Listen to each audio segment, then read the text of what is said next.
आज की वीडियो में हम लोग सीखेंगे कि सारणिक मान कैसे ज्ञात करते हैं। तो चलिए हम वीडियो को शुरुआत करते हैं। देखिए सबसे पहले हमारा सारणी दिया हुआ है 4 3 2 5 का हमको मान ज्ञात करना है। तो देखिए हम लोग कैसे निकालेंगे। सबसे पहले सारणी को एक बार लिख लेना है, जो दिया है उसको हम लिख लेंगे 4 और 3 2 5। अब उसके बाद इसका मान निकालने के लिए तिर्यक गुना कराएंगे। जैसे 4 का हम गुना 5 के साथ करा देंगे और 3 का गुना 2 के साथ करा देंगे। तो चलिए गुना कराते हैं। 4 में 5 से गुना करेंगे तो 4 पचे 20। अब अपने से घटाव का चिन्ह लगाना है, यानी माइनस का चिन्ह लगाना है। ठीक, 3 का 2 में गुना कर देंगे तो 3 दूना 6। 20 में से 6 घटा देंगे तो कितना बच जाएगा? 4। यही इसका शारीरिक मान आंसर हो जाएगा। इस अब दूसरे क्वेश्चन की ओर चलते हैं। दूसरा क्वेश्चन है कि -2 -5 6 0 का मान ज्ञात कीजिए। मतलब इसका भी शारीरिक मान ही ज्ञात करना है। तो देखिए इसको हम कैसे निकालेंगे। तो सबसे पहले एक बार सवाल को उतार लेंगे। -2 -5 6 0।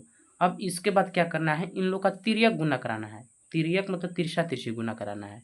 देखिए -2 में 0 से गुना करा देंगे तो हम लिख सकते हैं इसे -2 गुणे 0, माइनस का चिन्ह, अपने से माइनस का चिन्ह लगाना है। अब देखिए इन लोग का गुना कराएंगे तो 6 पचे 30 और यहाँ पे माइनस आ रहा है, तो जब माइनस पहले से है एक और आ रहा है तो यहाँ पे लिख लेंगे -30। अब इसको हल कर देते हैं।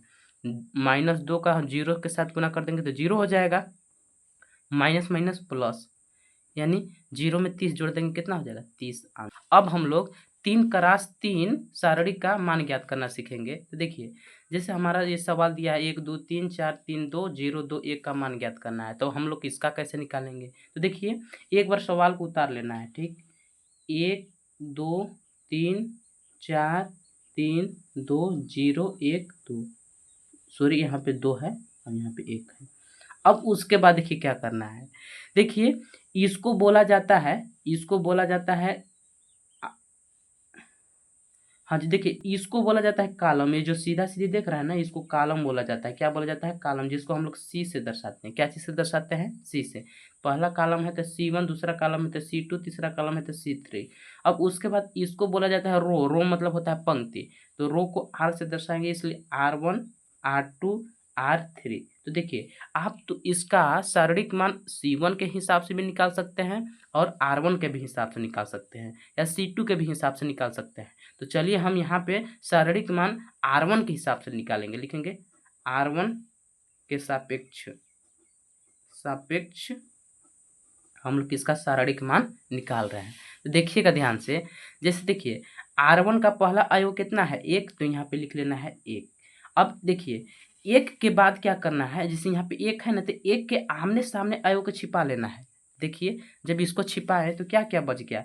जैसे देखिए ध्यान से, 1 के सामने अब आमने का ये अवयव है, तो देखिए 3 2 2 1 बच रहा है। तो यहाँ पे हम लिख लेंगे, क्या लिखेंगे? 3 2 2 1। उसी प्रकार देखिए पहले प्लस चिन्ह चलता है, उसके बाद माइनस। कौन सा चिन्ह? माइनस। अब उसके बाद अगला अवयव कौन है? 4। तो यहाँ पे हम लिख लेंगे 4। अब देखिए 4 के आमने सामने का अवयव को छिपाना है। 4 ये है ना, 4 के आमने सामने ये हो गया, तो कितना कितना बच गया जब इसको छिपा देंगे। देखिए ऐसे छिपाए तो 2 3 और 2 1। तो यहाँ पे हम लिख लेंगे, क्या लिख लेंगे? 2 3 और 2 1। उसके बाद अगला अवयव कितना है इसका? 0। तो देखिए प्लस माइनस फिर प्लस, क्रम से चलते रहता है। यहाँ पे 0 है तो यहाँ पे हम लिख लेंगे 0। अब देखिए 0 के आमने सामने का कौन कौन है? देखिए छिपा दिए तो 2 3 3 2। तो यहाँ पे जब छिपाए तो हमारा क्या बच गया? 2 3 3 2। अब जैसे पहले गुना करने बताए थे वैसे ही कर देना है। बराबर का चिन्ह लगाएंगे। देखिए एक अपनी जगह पे गुना करेंगे, 3 एकम 3 2 दूना 4, अपने से माइनस का चिन्ह लगाएंगे।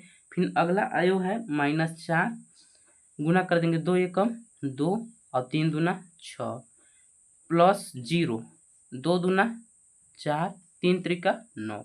अब देखिए इसको हल करना है हमको। तो देखिए एक अपने जगह पे, 3 में से 4 नहीं घटेगा, 4 में से 3 घटाएंगे तो -1 बच जाएगा। ठीक, और यहाँ पे -4, 2 में से 6 घटेगा, नहीं घटेगा, 6 में से 2 घटाएंगे तो -4 आएगा। अब देखिए 0, 4 में से 9 नहीं घटेगा, 9 में से 4 घटाएंगे तो गुणे -5 आएगा। अब इसको हल करके लिख देना है। जब इसको हल करेंगे हम लोग, देखिए -1 का गुना 1 में करेंगे तो -1 आएगा, माइनस माइनस प्लस 4 चौका 16।